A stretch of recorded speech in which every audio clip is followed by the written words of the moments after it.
Okay, gonna be doing a quick video here. A little bit of a couple of different things. So we'll do one where it's going to be a deck tech on a Savra, Queen of the Golgari. It's my own creation for this one. And then we also have an unboxing for one of the new Zendikar Commander pre-constructed Land's Wrath decks. So we'll begin with the deck tech. And basically what I have here is Savra, Queen of the Golgari, and the whole point about the deck was I was trying to get something where it was like snakes, vampires, and it uses a lot of things like the Gorgons are a big part of it, and as well as Devour. So we'll get into it. There's a couple of additions that I'd like to make to the deck, and a couple of changes around that I would also like to do. But I'll kind of show you a couple of different things for what's important for it and how it works. So, first one is Savra for the commander. Um, I know there's probably a couple of different commanders that I could probably use for this deck, but I had just chosen Savra because I have her, and I have the original one that came out for Dissension, I think that was.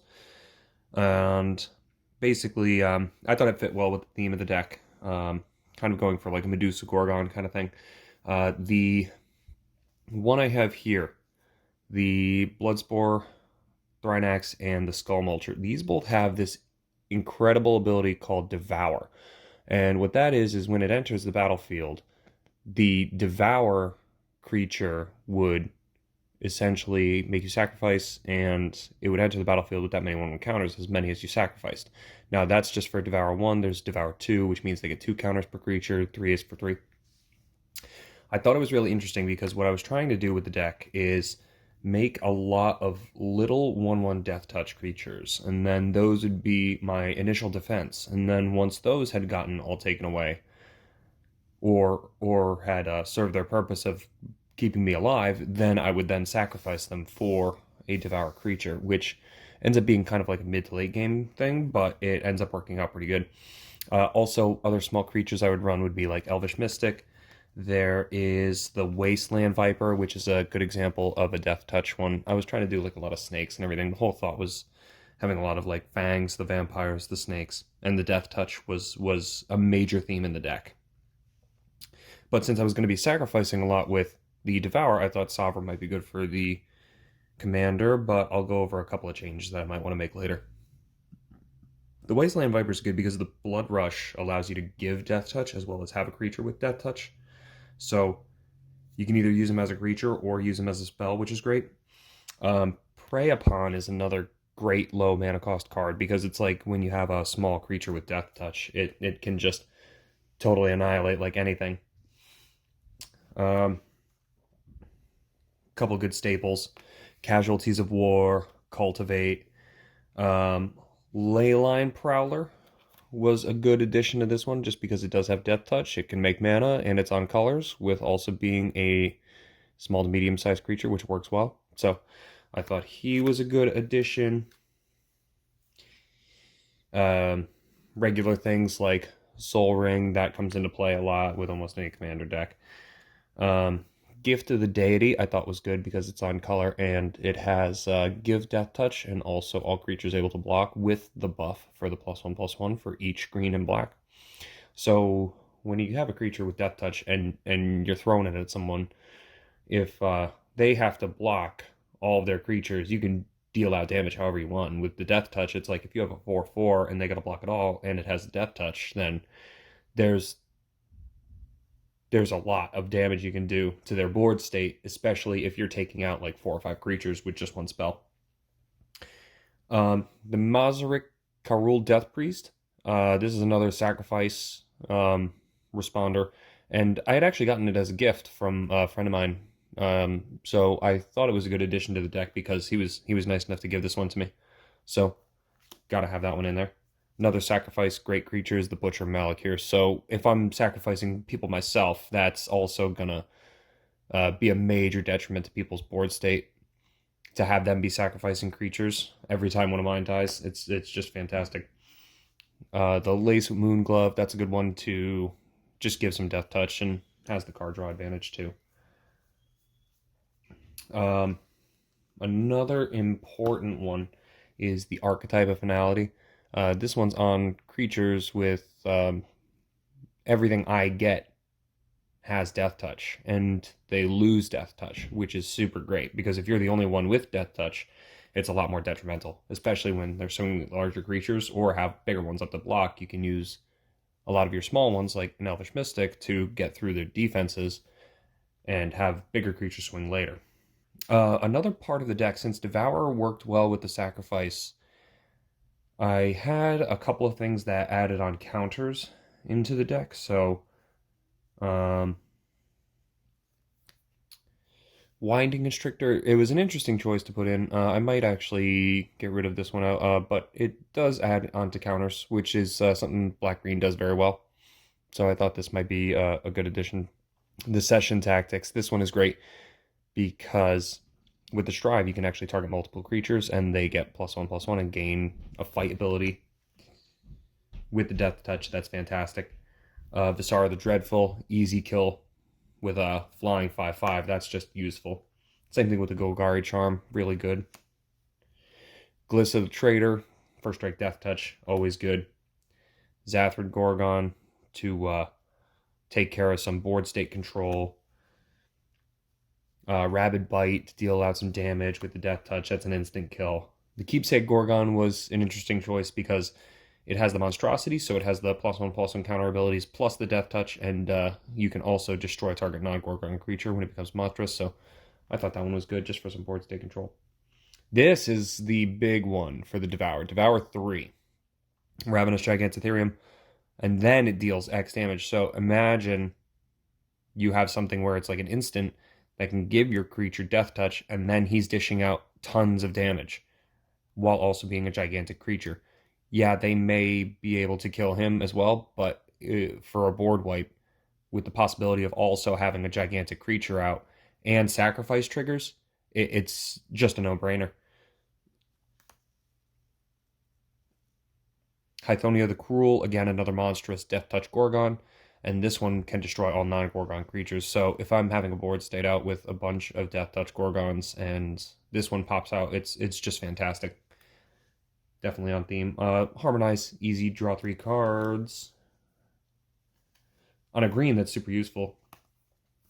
The Merciless Executioner, that's just another small one that I can use for a little board state control or to sacrifice for a Devour. Griswold the Dreadsower, just to give me a little couple 1/1 guys and put counters on him. Neshin Asp, big creature with big monstrosity and reach. I thought it was just a good addition to the deck because it's has the monstrosity. It's a pretty decent sized creature for the cost and gets reach as well, which just in case I was running something without a lot of flying on the battlefield, I could use this, and it can also get the counters, and it has a snake too, so I thought it was kind of cool to keep on. Moss Viper, 1/1 Death Touch. Corpse Shack Menace, gotta have it in any Golgari deck, in my opinion, at least one that runs counters. The Basilisk Collar, just to be able to give Death Touch and Lifelink. The Lifelink comes in handy in almost any game. Hardened Scales, just to get a couple of extra counters. Llanowar Elves, Sakura Tribe Elder, just a couple of things. Reaper of the Wilds to keep on creature with the Gorgons and a couple other abilities. I can give it Death Touch or Hexproof, which is nice.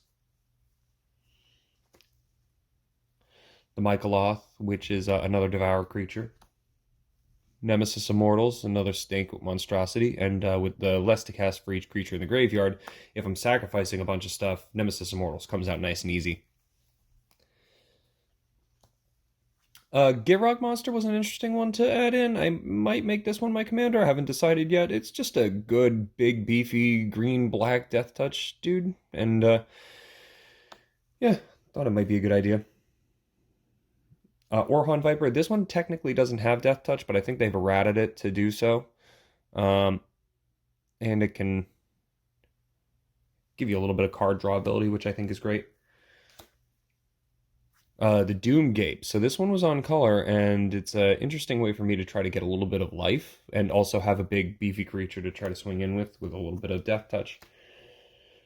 The Feaster of Fools. Here's another one that's kind of interesting. Convoke, with Devour too, so I could actually use it to, if I have a bunch of little guys out, I can Convoke and then Devour those creatures, which is just fantastic, because if I have a bunch of little 1/1s, he's less to cast, and then he also becomes more powerful, which is super on theme for the deck, and then Devour with the 1/1 counters is super useful. Kodama's Reach is a staple. Daggerback Basilisk, this was just a filler. Like I said, I have a couple other cards that I want to put in, but that's just another small Death Touch guy. Abhorrent Overlord, this is another interesting one. It was just a cheap card that I could put in the deck and create a bunch of little 1/1s. And then it also has the sacrifice ability, which is great. Status to Statue. This is another cheap card to give a little bit of buff and a little bit of death touch, and also has the destroy ability, just in case something needs to be taken out of on the battlefield. Farika Spawn has the escape ability, and it can also come out with some counters. And people sacrifice non-Gorgons when he comes out, so I think that's great. The Poison Tip Archer, that's just another one with a little death touch. I think it's a good staple in almost any Golgari deck. The Necrobite, to give it not only death touch, but also regeneration. Soul of Innistrad, this is another one I might change out, but it's a big death touch guy. So, Tetsamuk Primal Death, this one is good because it's a big beefy creature with death touch, but also has the bomb ability where it can come out and use the prey counters to destroy a lot of creatures. So, little board state control never hurts. Oh, I'm accidentally running 2 Sakura Tribe Elders. Well, that's okay. That's something I can fix. The Hooded Blight Fang. This is another good one. Just another Death Touch creature on par with the rest. And also has the Aristocrat ability. Return to Nature, just another little board state control. Ambush Viper is great. He's a flash death touch. Gorgon's Head, felt that was on theme. A bunch of lands. This one was interesting, the Master Breeder, just to give you a little couple of thralls, and then the sacrifice ability towards the end. If he has a bunch of them, that helps out the other ones. The Creekwood Liege is good just because it buffs other creatures and gets you 1/1s every once in a while. Treasured Find, just because it's a nice cheap card that works well. The Farika's Chosen for another little death touch. Inspiring Call. That gives you a couple of extra counters and indestructible. I thought that was good for trying to keep some creatures out, especially if you need them for the Devour triggers later. Putrefy, a little bit of control. Arcane Signet, and Skull Clamp, in case you needed to use those little 1/1s to keep drawing yourself cards. So, that's mainly what we have for the deck. I thought it does need a little bit of stuff to change up on it. I was thinking about replacing a few creatures and adding in a couple more Devour ones. I know Tar Fiend is one I want to add, as well as the Avenger of Zendikar.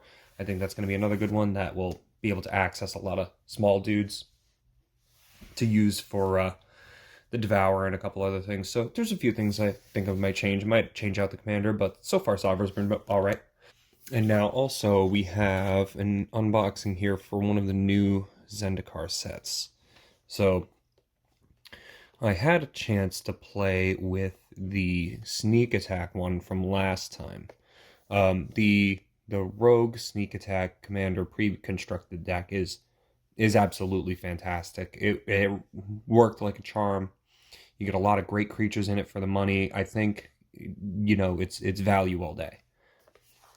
100% of the time. So I knew this one had come out as well, so I wanted to give it a shot because I think it is interesting. It says Land's Wrath with the red, green, and white, so I wasn't too sure how it's going to work because I haven't taken a look at what is actually in the deck, but he creates elementals and has a landfall trigger. So what I'm thinking is that there's going to be a lot of creatures that might be, or lands that become creatures, like in the Zendikar previous sets. But we'll have to see.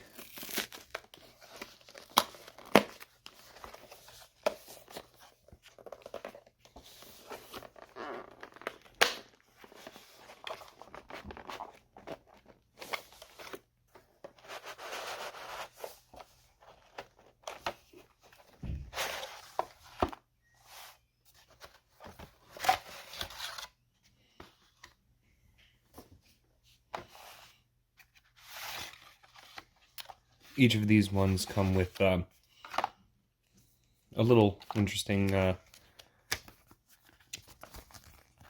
flyer, just so that way you can kind of get an idea for the commander rules, as well as a little bit of intro.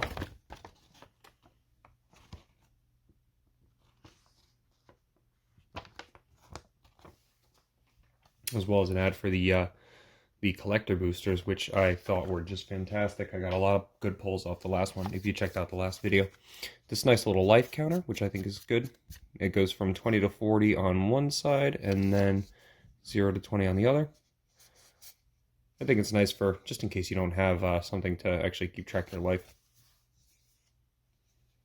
And then also, this nice land box.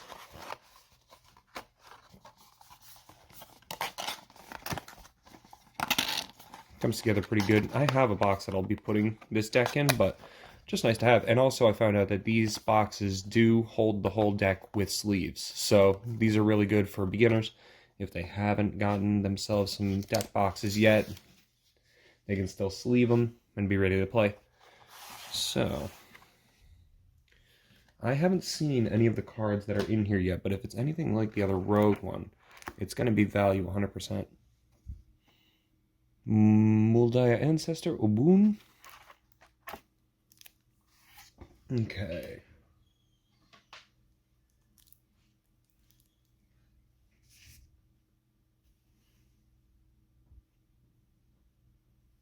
So let's see what we have here.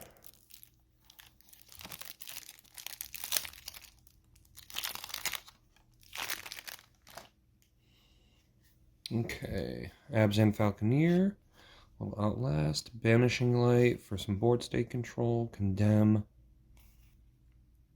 Crush Contraband, Destroy target artifact or enchantment, okay.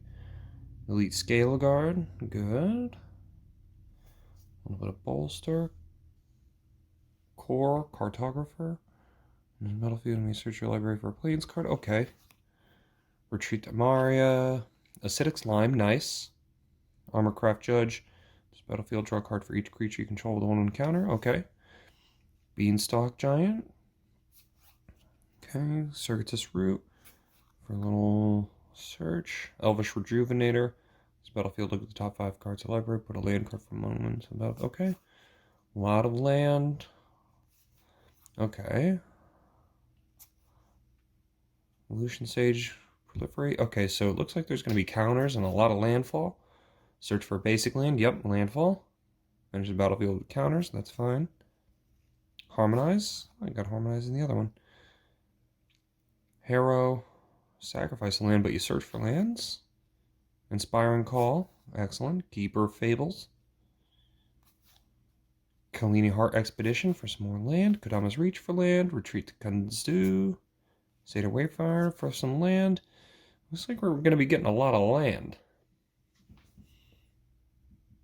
So Spore Mound, Springbloom Druid, Tuskguard Captain, Yavimaya Elder, Zendikar's Royal, Trove Warden, another landfall trigger, Geode Rager,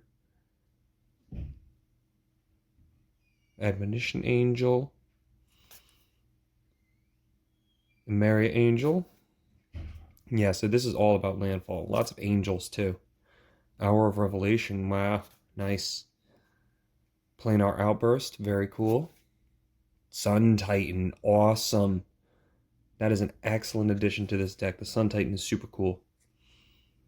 Together Forever, Abundance, The Mending of Dominaria, interesting. Utani, Yavimai's Avatar, 1/1 for each land card, okay. Nissa's Renewal, Rampaging Baloths. Yeah, so it's all about getting that land out.